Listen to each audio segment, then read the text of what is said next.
지난주에 우리 죽은 나사로 이야기를 통해서 나사로가 죽자 다 끝났다라고 생각했던 그때의 이야기를 들었습니다. 지난주 설교 기억하시나요? 핵심이 뭔가요? 나사로가 죽자 마르다와 마리아는 이제 다 끝났다고 생각했습니다. 나사로 3남매, 나사로, 마르다, 마리아, 이 3남매가 주님께 그토록 순종했고 충성했고 헌신했는데 오라버의 나사로의 죽음 앞에서도 예수님은 속수무책인 것 같았습니다.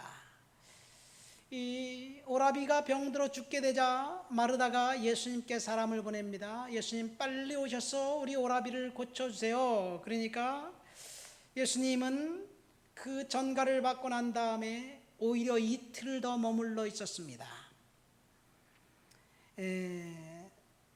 그냥 나사로가 죽기를 기다린 거지요. 마르다의 요청을 묵살한 겁니다. 나사로가 죽었습니다. 이틀 후에 예수가 이제 나사로에게 가자. 나사로가 잠들었다. 그래서 깨우러 가야 된다. 이렇게 말씀하시면서 예수님이 마르다와 마리아가 있는 그곳 나사로의 집 베다니로 갔습니다. 나사로가 죽자 다 끝났다고 생각을 했습니다. 그래서 오빠의 장례식을 치렀습니다. 많은 사람들이 장례식에 참석했고 그리고 죽은 지 나흘이 되었기 때문에 이 나사로의 시체에서 썩은 냄새가 났습니다. 장례식이 다 끝나자 예수님이 도착했습니다. 예수님이 나타나셨습니다. 그리고 예수님께서 말씀하십니다. 끝난 것이라고 생각하느냐? 아니다. 끝난 것이 아니야.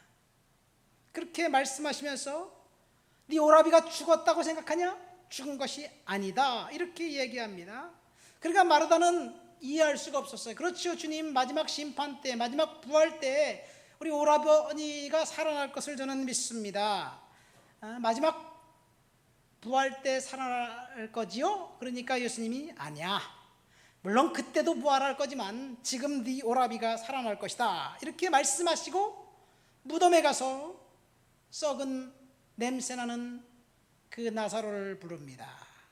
나사로야 나와라 외치니까 나사로가 다시 살아났습니다.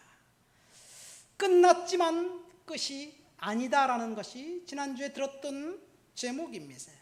말씀입니다. 여러분, 우리가 생각할 때 이젠 끝이야. 이젠 희망이 없고 비전이 없고 대안이 없어. 그렇게 생각되는 순간, 그 순간에 하나님이 일하시는 시간이라는 사실을 믿으시기를 예수님의 이름으로 축원드립니다. 인간적인 눈으로, 인간적인 방법으로 솟아날 구멍이 없습니다. 점점 더 미궁 속으로 빠져듭니다. 점점 더 상황은 악화되어 갑니다. 그때 우리에게 절망감이 찾아오고 자포자기하게 만들지만 그때 내가 할 수 있는 것을 다 내려놓고 주님께 맡긴다면 그때가 하나님이 일하시는 시간이라는 사실을 믿으시기를 예수님의 이름으로 축원드립니다. 하나님이 일하시면 상황은 급격하게 반전하는 거예요. 하나님이 일하기 시작하면 걷잡을 수 없이 하나님이 회복시켜 주십니다. 요셉을 보십시오. 하나님이 일하시기 시작하자 하루아침에 강간미수범, 이 범죄인, 감옥에 갇혀있던 파렴치범에서 애굽의 제2인자, 당시 이 전 세계 슈퍼파워, 월드 슈퍼파워의 제2인자가 되었습니다. 여러분, 이것이 성경에서 말하는 축복의 원리입니다. 그래서 우리는 때때로 우리를 포기하고 하나님께 맡기고 순종해야 될 줄을 믿습니다. 상황이 여의치 않고 어렵더라도 인내해야 하고 기다리는 것, 그것은 우리의 몫입니다. 끝까지 기다리는 자만이, 끝까지 하나님을 신뢰하는 자만이 하나님이 디자인해 놓으신 축복을 받게 됩니다. 언젠가 말씀드렸죠? 2m만 더 파고 들어가면 되는 거예요. 2m 남았어요. 2m가 무슨 말인지 아세요? 이 미국 초창기 서부 개척 시대에 골드러시 열풍이 일어났어요. 한 사람이, 데이브라는 사람이 콜로라도에 그 억만장자 꿈을 꾸고 전 재산을 팔고 그리고 금광을 하나 구입해서 거기서 금광을 파기 시작했습니다. 그런데 이 금광을 구입하고 기계를 구입해서 파기 시작하지 얼마 안 돼서 금이 쏟아져 나온 거예요. 그러니까 이 사람이 너무 신났습니다. 야, 이대로 한 서너 번만 더 금이 나오면 나는 완전히 졸지에 억만장자가 될 것 같은데, 그런 생각을 하고 기대에 부풀었습니다. 그래서 더 인원을 보충하고 기계를 사고 모든 돈을 거기에 쏟아붓고 그리고 열심히 파들어갔어요. 그런데 아무리 파도 금이 나오지 않는 거예요. 가진 돈이 다 떨어졌습니다. 직원들 월급 줄 것까지 없어요. 그래서 그 데이브가 결국 포기했습니다. 그 금광과 기계를 고물상 업자에게 싼 값으로 넘겨버리고 그리고 완전히 빈털터리가 돼서 고향으로 돌아왔습니다. 고향으로 들어와서 그는 지금 보험 외판원을 하면서 빚 갚으면서 절치부심하고 있는 거예요. 근데 어느 날 신문을 보니까 콜로라도에서 금맥이 쏟아졌다는 이야기예요. 사진을 보니까 어디서 많이 낯이 익어요. 알고 봤더니 자기가 팔아먹은 그 금광에서 금맥이 쏟아져 나온 거예요. 나중에 아는 사실은 단층 광맥의 성질을 몰랐대요. 금이 조금 있다가 한참 동안 없고 조금 완전히 쏟아져 나오는데 그 광맥을 몰랐대요. 딱 2m만 더 파면 금이 있었는데 이 데이브가 포기하고 돌아간 거예요. 절망이 너무 컸기 때문에 포기했어요. 그래서 그는 생각했습니다. 2m만 더 파자. 2m만 더 파자. 보험 외판을 하면서 절망감이 올 때마다 2m. 결국 전 미국 보험 외판원 1등 했다는 그런 이야기입니다. 여러분, 이것이 지난주 나사로를 통해서 저와 여러분들에게 들려주신 하나님의 말씀입니다. 그는 죽었지만 하나님이 볼 때 죽은 것이 아니에요. 끝났다고 생각하는 시간, 하나님은 끝난 것이 아니다라고 말씀하십니다. 오늘 우리는 다 끝났으나 하나님이 일하실 시간이라는 제목을 가지고 이 룻기 이야기를 통해서 은혜 받기를 원합니다. 그러니까 오늘 설교는 지난주 설교의 하편이고 결론 부분입니다. 우리는 룻기라는 아름다운 책을 읽었습니다. 룻기는 해피엔딩으로 끝나는 단편소설입니다. 우리가 읽은 부분 소설로 치자면 발단을 지나서 이제 막 서서히 이야기가 전개되기 시작하는 과정에 들어가는 그 부분부터 읽었습니다. 룻기의 나레이터는 사사들이 치리하던 시대에 베들레헴에서 커다란 흉년이 있었고 그때 한 사람이 아들들을 데리고 아내와 함께 모압 땅으로 가서 이주하고 살았다라고 이야기하면서 그 한 사람의 이름을 엘리멜렉이라고 밝히고 있습니다. 왜 그 사람의 이름을 밝히느냐? 그 사람이 중요한 사람이기 때문에 그렇습니다. 엘리멜렉, 아주 중요한 사람입니다. 이 성경에 나와 있는 이름 중에 엘이라는 단어의 뜻은 왕이라는 뜻입니다. 이 우리나라 말의 뜻이 있잖아요. 중국 한자의 뜻이 있는 것처럼 이 시브리어 말도 뜻소리 글자예요.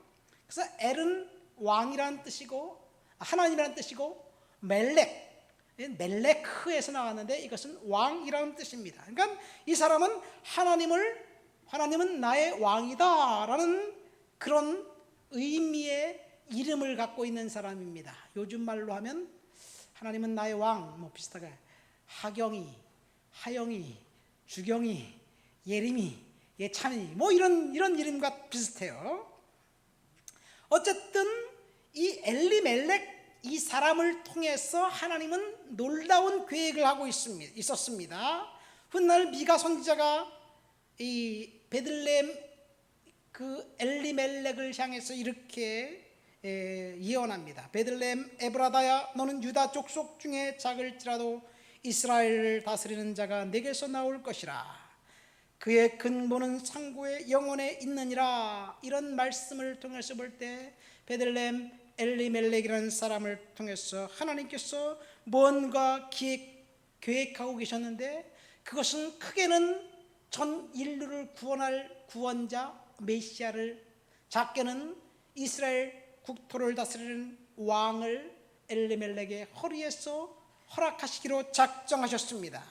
하나님의 계획은 엘리멜렉을 통해서 진행되었지만, 그가 하나님을 떠나고 그리고 절망의 순간 포기했을 때 뜬금없이 룻이라는 여성을 통해서 하나님의 계획이 진행됩니다.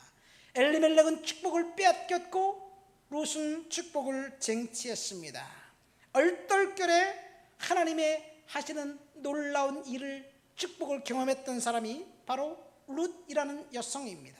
그래서 오늘 설교의 제목은 다 끝났어, 그렇지만 이제 하나님이 다시 시작하실 것이야 라는 제목입니다. 이 말씀은 어쩌면 저와 여러분들의 인생 가운데 주시는 말씀이기도 합니다.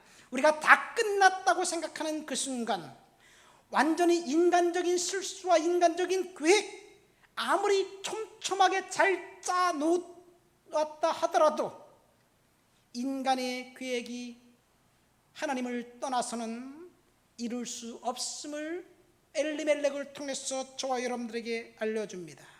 인간의 계획이라는 것이 오늘 룻기에 나와 있는 등장인물 엘리멜과 렉과 룻이라는 두 사람을 통해서 사람들의 계획한 것이 어떻게 진행되는지 한번 상상해 보면서 말씀을 듣기로 원합니다.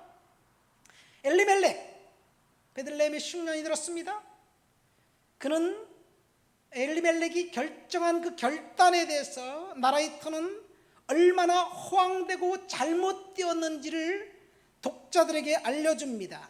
만약 하나님을 믿는 믿음의 사람이었다면 자신의 인생에서 자신이 원하지 않는 일이 일어났을 때 그때 어떻게 해야 될까? 그 위기 속에서 하나님이 원하시는 것이 무엇일까? 먼저 하나님 앞에 물어봐야 되는 것이 정상인데, 엘리멜렉은 하나님께 물어봤던 흔적이 단 1도 없습니다. 그래서 그는 다 잃어버렸습니다. 위기가 찾아오자 그는 손쉬운 방법으로 자신에게 주어진 위기를 모면하려고 했습니다. 그래서 그는 버림받았습니다. 엘리멜렉이 하나님께 묻지 않고 자기가 스스로 뭔가 지혜를 총동원해서 하려고 했습니다. 주변을 바라보았고 리서치했고, 그리고 결국 모압 지방에 먹을 것이 풍부하고 거기는 살만난 그런 그런 도시라는 정보를 입수하고 10년이 든 베들레헴을 떠나서 모압 땅으로 갔습니다. 결국 그를 망하게 한 것은 그의 지식이었습니다. 모압에 먹을 것이 많이 있었다는 그 지식, 그 지식이 그로 하여금 일고의 망설임도 없이 아내와 자식들을 데리고 이사가게 했습니다. 그리고 거기서 끝났습니다. 여러분, 굶고 있는데 먹을 것을 찾아가는 것이 잘못인가요? 잘못 아닙니다. 그러나 그가 모압으로 갔다는 것은 지혜로운 결정이 아니라는 이야기이기도 합니다.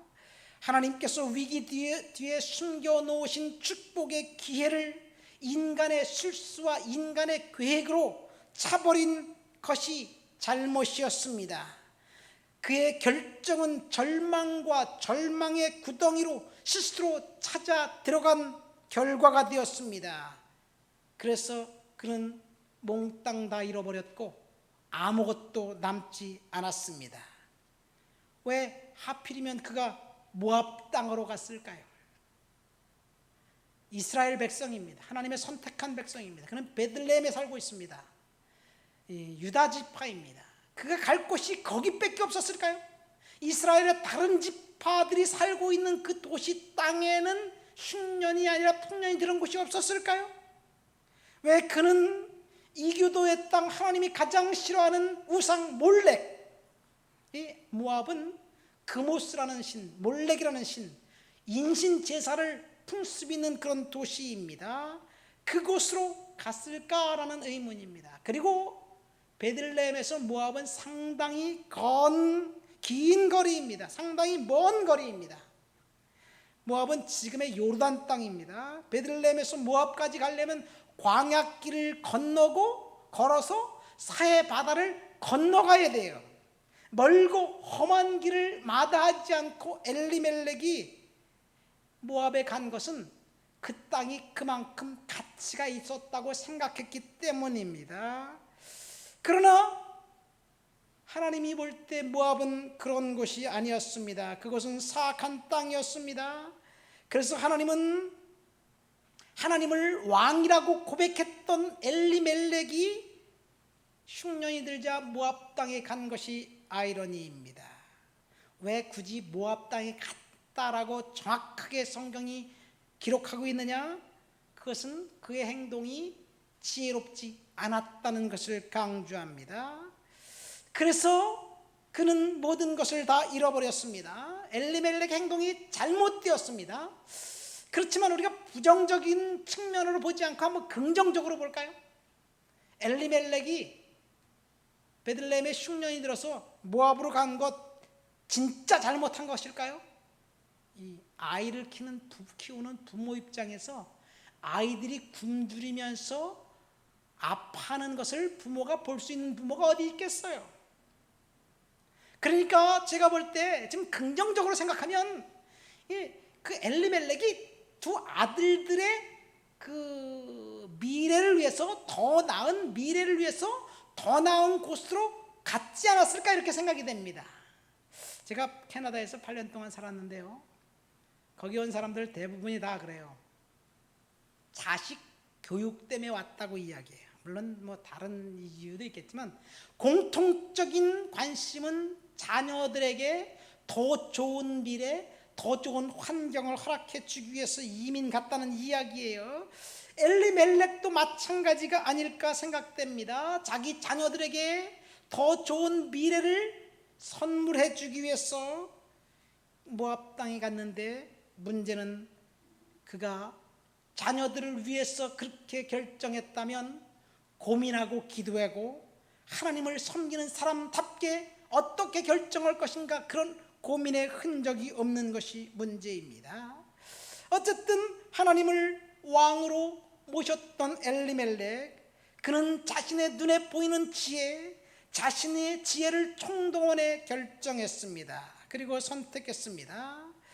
그곳에 가면 야훼 신앙을 고수할 수 있을까? 전혀 고려하지 않았습니다. 그래서 다 잃어버렸습니다. 그러니까 눈에 보이는 이익만 찾아간다면 다 잃어버릴 수도 있다는 이야기예요. 그러니까 저와 여러분들은 하나님 앞에서 하나님이 원하는 것으로 결정해야 될 줄 믿습니다. 마치 아브라함이 그랬습니다. 아브라함이 본토 친척 아버지의 집을 떠나 내가 내게 지시할 땅으로 가라 하나님 말씀하셨기 때문에 미지의 땅, 알지 못하는 땅을 향해서 걸어갔습니다. 마침내 가나안 땅에 도착했어요. 가나안 땅에 도착하니까 하나님이 나타나셔서 이 땅이다, 이 땅을 너와 내 후손들에게 주겠다고 말씀하셨습니다. 그래서 하나님께 아브라함이 거기서 제사를 드렸어요. 하나님이 언약한 땅, 약속의 땅에 왔습니다. 도착했습니다. 하나님 앞에 응답받았습니다. 그런데 거기에 흉년이 들은 거예요. 그럼 아브라함이 어떻게 해야 될까요? 하나님, 여기에 나에게 주시겠다는 땅이 왔는데 흉년이 들었습니다. 어떻게 해야 될까요? 기도하고 물어봐야 되지 않겠어요? 그런데 아브라함은 흉년 때문에 하나님이 언약한 땅, 그 땅이 왔음에도 불구하고 점점 남쪽으로 내려가다가 결국 애굽 땅까지 내려갑니다. 아브라함이 하나님께 애굽 땅에 갈 때 묻지 않았어요. 그냥 환경에 따라갔습니다. 이것이 아브라함의 비하인드 스토리입니다. 아브라함이 실수한 것입니다. 여러분, 위기 상황 가운데 있을 때 저와 여러분들은 반드시 하나님 앞에 물어봐야 될 줄을 믿습니다. 어려운 환경이 닥칠 수도 있을 때 그때 내가 하나님께 무엇을 해야 될지, 하나님 나에게 말씀해 주십시오. 묻고 질문하고 기도하면 하나님이 반드시 응답해 주셔요.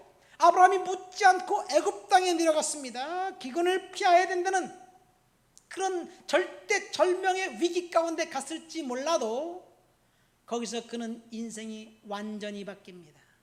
하갈이라는 여성을 사라의 종으로 데리고 다시 가나안 땅으로 올라왔습니다.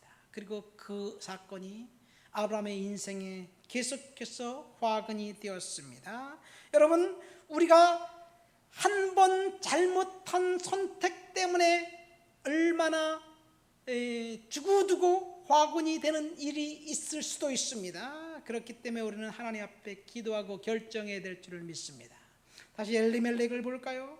자신의 경험과 판단으로 결정해서 모압 땅에 내려갔습니다. 갔는데 그곳에 가보니까 정말 일이 잘 돼요. 자식들을 결혼시켰는데 룻과 오르바, 이 탈무드에 의하면, 랍비들의 구전에 의하면 이 엘리멜렉의 며느리 둘은 모압 왕 에글론의 딸들이었습니다. 탈무드는 에글론이 자기 딸 룻을 말론과 결혼시켰다고 이야기합니다. 그러니까 처음에 갔는데 일이 잘 진행됐습니다. 하나님을 떠나서 뭔가 결정했는데 일이 잘 되는 거예요. 기근을 피해서 행복을 찾아 모압 땅에 내려간 엘리멜렉의 인생의 푸른 신호등 시온의 대로가 열린 것 같습니다. 그런데 형통도 일순간입니다. 룻기의 나레이터는 불과 3절에 엘리멜렉이 죽고, 3절에 엘리멜렉이 죽고, 4절에 두 아들이 차례로 죽었고 이들이 모압 땅에 거주한 지 10년 되었다라고 딱 룻기 1장 1절부터 5절까지 기록합니다. 5절 만에 다 끝나버린 거예요. 행복, 형통 다 끝나버렸습니다. 그리고 남은 것은 그 집에 3명의 과부뿐이었다라고 기록하고 있습니다. 단 5절에 10년의 일을 축약해서 그 집에는 모든 것이 다 풍지박산나고 끝났다고 이야기하고 있습니다. 여러분, 인간이 스스로 찾아간 행복은 이처럼 허무하고 덧없습니다. 그래서 그는 다 잃어버렸습니다. 우리는 우리 인생에 고난이 찾아오고 위기가 찾아올 때 그 위기 속에서 하나님이 주시는 말씀, 하나님께서 준비해 주신 축복들을 기대하면서 믿음으로 극복해야 될 줄을 믿습니다. 여러분, 위기는 하나님이 저와 여러분들에게 주시기로 작정한 축복의 출발입니다. 오늘 제목이 뭡니까? 다 끝났다. 그러나 하나님이 다시 시작하신다는 말씀입니다. 하나님을 떠나 엘리멜렉 스스로가 결정했지만 결국 그의 손에 쥔 것은 아무것도 없었습니다. 그렇지만 엘리멜렉을 향한 하나님의 계획과 하나님의 약속과 하나님의 섭리는 변치 않고 진행되는 거예요. 아까 엘리멜렉을 향한 하나님의 계획이 뭐라 그랬어요? 엘리멜렉의 허리에서 인류를 구원할 메시아, 이스라엘 통치할 왕, 하나님께서 한 인물을 준비하고 계셨습니다. 그 이유는 엘리멜렉이 하나님 앞에 하나님은 나의 왕이라고 고백한 그 믿음 때문에 그렇습니다. 여러분, 당시 베들레헴에 수많은 사람들이 있었습니다. 근데 하나님은 왕이라고 고백한 사람은 딱 한 사람, 엘리멜렉 한 사람이었어요. 나옴이라는 이름은 조이라는 뜻입니다. 기쁨이라는 뜻입니다. 하나님께서 주시는 기쁨을 가지고 하나님을 왕으로 모시고 사는 이 부부를 통해서 하나님께서 놀라운 계획을, 위대한 계획을 하셨어요. 그런데 인간의 행동, 인간의 죄가 하나님의 계획을 철저하게 파괴하고 말았습니다. 그럼에도 불구하고 하나님은 그의 계획을 철회하지 않습니다. 이 부분에서 룻이라는 여성이 등장합니다. 전혀 생뚱맞게도 룻은 하나님과 축복과는 거리가 전혀 상관없는 그런 사람이었습니다. 그런데 하나님은 룻을 선택했습니다. 이것을 보면, 신학적으로 보면 불가항력적인 하나님의 은혜라고 이야기합니다. 그렇지만 룻기는 하나님이 룻을 선택할 수밖에 없는 이유를 이야기해 주고 있습니다. 아무것도 안 했는데 그가 비참하게 죄 가운데 있었는데 하나님 불가항력적으로 끌어서 인도해 주셨고 은혜를 주셨다? 아닙니다. 여러분, 우리가 아무것도 안 했는데 그냥 우리가 한 것은 죄밖에 없는데 하나님이 저와 여러분들을 구원하셨고 구출해 주셨고 은혜 주셨고 복 주셨다? 이건 말이 안 되는 얘기예요. 남편을 잃은 청산가부 세 사람, 나오미가, 시어머니 나오미가 오늘 우리가 9절 읽었잖아요. 이렇게 말합니다. 이제 됐다 너희들. 이제 너희들 나한테 그동안 잘했다. 내가 시어머니로서 너희들에게 해줄 것이 아무것도 없구나. 그러니까 친정으로 돌아가서 그래서 언제든지 좋은 사람 만나서 새로운 인생을 꿈꿔라. 그렇게 이야기합니다. 왜 그렇습니까? 소망이 없고 비전이 없기 때문에 그래. 다 끝났기 때문에 그래요. 무엇 때문에 끝났습니까? 남편들이 죽었기 때문에 인생이 끝났습니다. 남편이 죽으면 인생이 다 끝나나요? 그렇지 않을 수도 있습니다. 여기서 두 명이 오르바와 룻이 서로 다른 결정을 합니다. 한 사람은 다 끝났다. 그렇지만 내 인생은 내가 결정할 거다 라고 생각한 사람이 오르바입니다. 여러분, 다 끝났는데 내 인생을 내가 결정하고 내가 계획하고 내가 설계하겠다고 생각한 것 잘못입니까? 아니에요. 잘못 아닙니다. 잘못은 뭐가 잘못이냐? 포기하고 좌절하고 낙담하고 그 다음에 이 극단적인 선택을 하는 것이 잘못이지, 정말 비참한 순간에 내가 최선을 다해서 내 인생을 내가 설계하겠다, 찬사받아야 마땅합니다. 그렇지만 자신이 스스로 할 수 있겠다, 무언가 자신이 다시 하겠다고 결정한 오르바, 그는 거기서 끝납니다. 오르바 인생은 어떻게 살았는지 모르겠어요. 그 사람도 뭐 나가서 저 친정집 가서 왕의 딸 공주였으니까 좋은 사람 만나서 새로운 인생을 살았을 수 있을 것 같아요. 그래서 그 인생은 그렇게 풀렸을 것입니다. 그러나 룻은 반대로 생각했습니다. 다시 시작하는 것은 내 의지, 내 결단, 내 결심, 내 계획으로 하는 것이 아니라 하나님께 맡기겠다는 고백을 한 거예요. 그것이 16절에 나와 있습니다. 우리 15절부터 17절까지 본문을 한번 읽어보도록 하겠습니다. 본문 15절부터 17절까지 다시 읽어보시겠습니다. 나오미가 또 이르되, 보라, 내 동서는 내 백성과 그들의 신들에게로 돌아가나니 너도 너의 동서를 따라 돌아가라 하니, 롯이 이르되 내게 어머니를 떠나며 어머니를 따르지 말고 돌아가라 강권하지 마옵소서. 어머니께서 가시는 곳에 나도 가고 어머니께서 머무시는 곳에 나도 머물겠나이다. 어머니의 백성이 나의 백성이 되고 어머니 하나님이 나의 하나님이 되시리니, 어머니께서 죽으시는 곳에서 나도 죽어 거기 묻힐 것이라. 만일 내가 죽는 일 외에 어머니를 떠나면 여호와께서 내게 벌을 내리시고 더 내리시기를 원하나이다 하는지라. 여기서 우리는 이방 여인 룻의 신앙 고백을 볼 수 있습니다. 그래서 그는 하나님이 그를 통해서 다시 일을 시작하셨습니다. 룻의 신앙 고백이 뭡니까? 그는 야훼 하나님에 대한 견고한 신앙을 고백하고 있습니다. 정통 유대인이었던 나오미보다 훨씬 신앙이 좋습니다. 나오미는 뭐라고 이야기합니까? 내 동서처럼 너의 신들, 너의 조상들에게, 너의 사람들에게 가라, 그렇게 얘기했습니다. 그러니까 나오미는 신앙을 타협했어요. 모압의 시내로 가라, 이렇게 얘기했습니다. 그런데 이방 여인 롯은 어머니의 백성이 나의 백성이 되고 어머니 하나님이 나의 하나님이 되실 것입니다 라고 고백합니다. 나오미는 신앙적으로 타협했는데 롯은 자신의 원래 신을 버리고 하나님께로 갔고 그 신앙에 견고하게 서 있었습니다. 그래서 하나님이 룻을 선택한 거예요.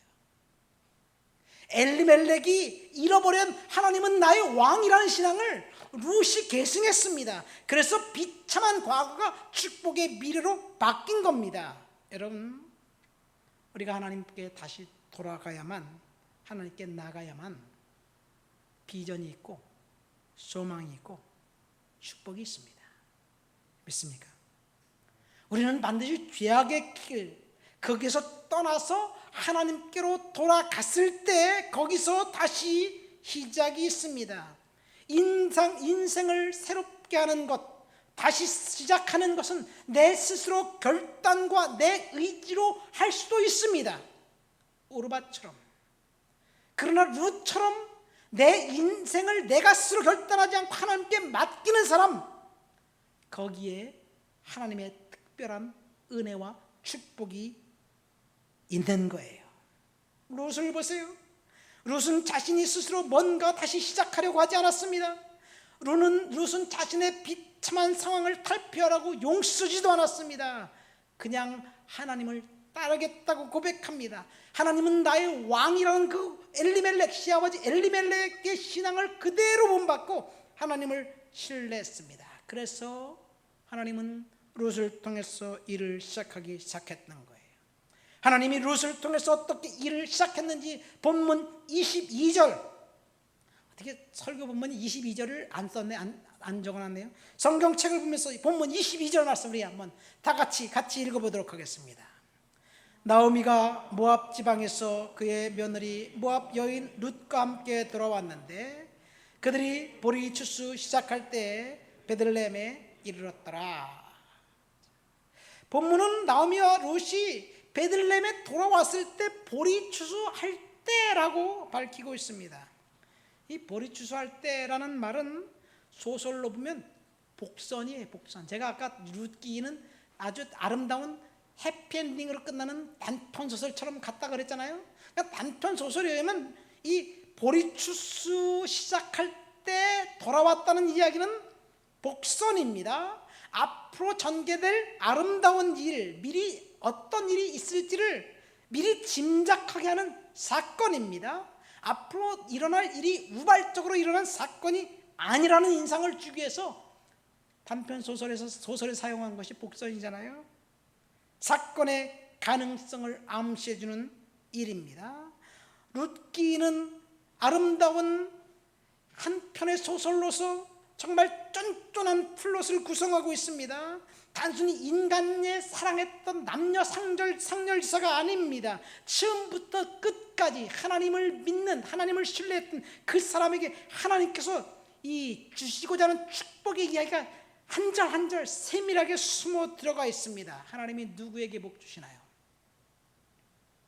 하나님을 신뢰한 사람에게 복 줘요. 내가 스스로 결단한 그 사람도 대단합니다. 그러나 하나님은 하나님을 신뢰한 사람에게 축복해 주시는 거예요. 여기서 우리가 생각해 볼 것은 그럼 왜 룻인가? 하고 많은 사람들 중에 왜 룻인가라는 그 의문이에요. 왜 룻인가를 알려면요, 먼저 왜 엘리멜렉은 아닌가를 알아봐야 됩니다. 여러분, 엘리멜렉은 왜 아닙니까?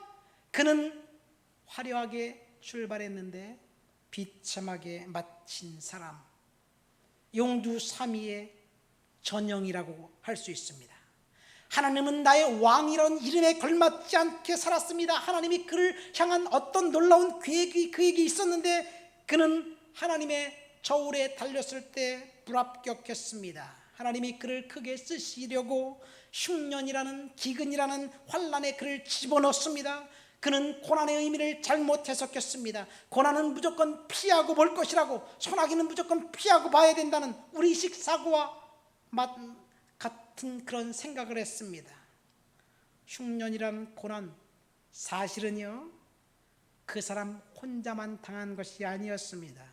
베들레헴에 살고 있는 모든 사람이 공히 겪고 있었던 그런 고난이었습니다. 그런데 유독 엘리멜렉만 도망갔습니다. 고난이 오니까 참을 수 없었던 거예요. 그냥 탈피하고 도망가고 싶었습니다. 도망가고 탈피하면 모든 것이 다 해결될 것이라고 생각했습니다. 그 사이 그가 잊어버린 것은 하나님이었습니다. 그 사이 그가 잊어버린 것은 하나님 앞에 문제를 해결해 달라는 열정이 아니라 혼자 해결할 수 있다고 생각한 것, 그것이 실수였습니다. 여러분, 하나님이 저와 여러분들을 때때로 고난의 저울에 달 때가 있습니다. 우리는 믿음으로 이겨야 될 줄을 믿습니다. 하나님이 저와 여러분들을 고난으로 밀어넣으실 때 거기는 어떤 이유와 목적이 있는 거예요. 만약 우리가 범죄해서 고난당한다면 우리는 회개해야 됩니다. 죄의 대가였기 때문에. 그렇지 않고 하나님이 훈련하시는 그 기간이라고 생각하면, 내가 잘못한 것도 없는데 하나님이 나를 고난 가운데 넣었으면 훈련이라고 생각하고 믿음으로 이겨야 될 줄 믿습니다. 믿음으로 끝까지 견디는 사람에게 하나님이 패스, 합격이라는 도장을 찍어주실 거예요. 그날이 지나가면 하나님이 디자인해 놓으신 축복의 문이 우리들에게 활짝 열려 있습니다. 왜 엘리멜렉이 아닙니까? 그는 머리로 생각하고 일을 추진했기 때문에 그래요. 여러분, 우리가 머리로 지혜를 동원해서 일을 하는 것 굉장히 중요합니다. 그것보다 더 중요한 것은 내 지혜가 아니라 내 지혜에서 나온 것이 하나님이 나에게 지혜를 주셔서 나온 것이냐는 그것을 점검해 봐야 되는 얘기예요. 여러분, 내 지혜로 하는 것이 아니라 하나님의 지혜를 점검해 봐야 될 줄 믿습니다. 그렇다면 왜 루신가는 질문입니다. 그는 이방 여인입니다. 원래 인신제사 풍습에 그 신앙을 갖고 있었던 여인이었습니다. 그런데 어쩌다 보니까 그가 하나님을 알게 되었습니다. 어쩌다 보니 이스라엘 하나님 야훼를 믿었습니다. 그리고 그 믿음을 견고하게 지켰습니다. 늙은 시어머니를 죽을 때까지 내가 모시면서 하나님을 섬기고 살겠다. 내가 평생 청산과부로 살라도 좋다. 그렇지만 하나님을 믿는 신앙은 버리지 않겠다. 그런 결단이 하나님이 그로 하여금 그녀를 선택하게 만든 거예요. 그래서 오늘 제목처럼 다 끝났지만 하나님은 룻을 통해서 다시 시작하신 겁니다. 여러분, 우리가 인생이 다 끝났다고 생각될 때, 절망이 찾아오고 포기하고 싶은 생각이 들 때 우리가 스스로 할 수도 있습니다. 그것은 잘못이 아니에요. 그렇지만 하나님께 맡기시기를 예수 그리스도의 이름으로 축원드립니다. 말씀을 맺습니다. 다 끝났다고 생각할 때 여전히 우리들의 결단은 딱 두 가지예요. 오르바처럼 시어머니의 그 후원을 받아서 내가 스스로 결단하고 내가 뭔가 할 수도 있어요. 절망하지 않고 포기하지 않는 것 대단히 그 찬사받아야 할 마땅합니다. 그러나 우리가 할 수 있는 일을 내가 스스로 개척해 나가야겠다고 생각하는 것보다 하나님께 맡겼던 룻이 오히려 훨씬 더 좋은 결과를 얻게 됩니다. 여러분, 중요한 것은 인생은 내가 스스로 결정하고 결단하고 내가 스스로 살아가는 것, 그것보다 더 중요한 것, 하나님께 맡기는 것이 더 중요하다는 사실을 룻을 통해서 알게 됩니다. 룻은 그의 시아버지 엘리멜렉과 정반대의 길을 갔습니다. 그녀는 고난을 피해 도망가지 않았습니다. 그녀는 고난의 자리에 들어갔습니다. 그래서 하나님께서 축복의 촛대를 엘리멜렉에서 룻으로 바꿔주셨어요.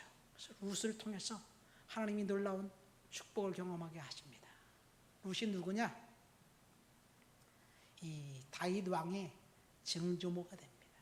하나님께서 놀랍도록 룻을 통해서 역사하셨습니다. 여러분, 다 끝났으나 하나님이 다시 시작하십니다. 다 끝났다고 생각할 때 하나님 앞에 나가는 사람들을 통해서 하나님이 다시 시작하실 것을 믿음으로 선포하며 믿음으로 살아가시길 예수님의 이름으로 축원드립니다. 우리 다 같이 말씀을 생각하며 통성으로 기도합니다.